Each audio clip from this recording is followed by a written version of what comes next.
অস্ট্রেলিয়ার জনসংখ্যার ৩৩ ভাগই ব্রিটিশ বংশোদ্ভূত। উন্নত দেশ হওয়ার পরও বিভিন্ন কারণে অস্ট্রেলিয়ায় প্রচুর আমেরিকান বসবাস করে। তবে মার্কিন নির্বাচনে আবারও ডোনাল্ড ট্রাম্প জয়ী হওয়ায় অনেক দেশের মতো চিন্তার ভাঁজ পড়েছে অস্ট্রেলিয়ারও।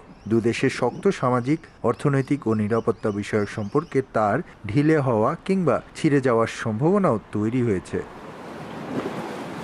ইউএস অস্ট্রেলিয়ান জোটের মূল স্তম্ভগুলির মধ্যে একটি হল AUKUS চুক্তি। এটি একটি নিরাপত্তা ও প্রযুক্তি সংক্রান্ত চুক্তি যা অস্ট্রেলিয়াকে পারমাণবিক চালিত সাবমেরিনের একটি বহর তৈরি, পরিচালনা এবং রক্ষণাবেক্ষণ করার সুযোগ করে দিয়েছে। এর আগে বাইডেন প্রশাসনের অনুরোধে অস্ট্রেলিয়া যুদ্ধে রাশিয়ার বিরুদ্ধে ব্যবহারের জন্য ইউক্রেনকে সামরিক অস্ত্র প্রেরণ করে সাধারণ নাগরিকদের রোষানলে পড়ে। এছাড়া ট্রাম্প প্রশাসন অস্ট্রেলিয়ার সাথে গভীর জলবায়ু সহযোগিতা চুক্তিও স্থগিত করতে পারে।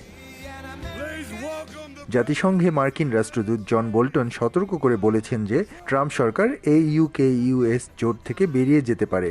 এতে দুদেশের সম্পর্কে ফাটল ধরবে। তবে প্রধানমন্ত্রী অ্যান্থনি অ্যালবানিজি এ ধরনের উদ্বেগকে উড়িয়ে দিয়ে বলেন, মার্কিন অস্ট্রেলীয় সম্পর্ক শুধু ব্যক্তি পর্যায়ের সম্পর্ক নয়, বরং দুদেশের মানুষের স্বার্থ সংশ্লিষ্ট মূল্যবোধের উপর ভিত্তি করে তৈরি হয়েছে।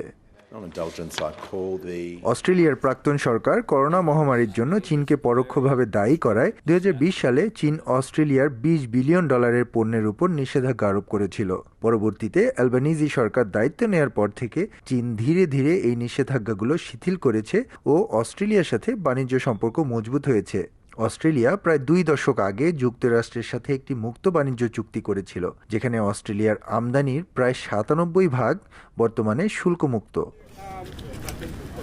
প্রতিরক্ষা সংক্রান্ত নীতিমালায় অস্ট্রেলিয়া অনেকটাই মার্কিন ও পশ্চিমাদের উপর নির্ভরশীল। অপরদিকে অস্ট্রেলিয়ার সবচেয়ে বড় বাণিজ্যিক ও মানব সম্পদ সংক্রান্ত সম্পর্কে ঘনিষ্ঠ দেশ চায়না। ট্রাম্প নির্বাচিত হওয়ার কয়েক ঘন্টার মধ্যে আমেরিকান ডলারের বিপরীতে অস্ট্রেলিয়ান ডলারের মান 1.5 সেন্ট কমে যায়। অস্ট্রেলিয়ার রাজনৈতিক ও অর্থনৈতিক বিশেষজ্ঞরা মনে করছেন, একই সাথে আমেরিকার নতুন ট্রাম্প সরকার কিংবা শক্তিশালী দেশ চায়নার সাথে সুসম্পর্ক বজায় রাখা অনেকটাই অসম্ভব। তাই অস্ট্রেলিয়াকে নতুন বন্ধু রাষ্ট্র নির্বাচন এবং অর্থনীতি ও নিরাপত্তায় স্বাবলম্বী হওয়ার নীতি অবলম্বন করেই এগোতে হবে। SM আমিনুল রুবেল, সময় সংবাদ, অস্ট্রেলিয়া।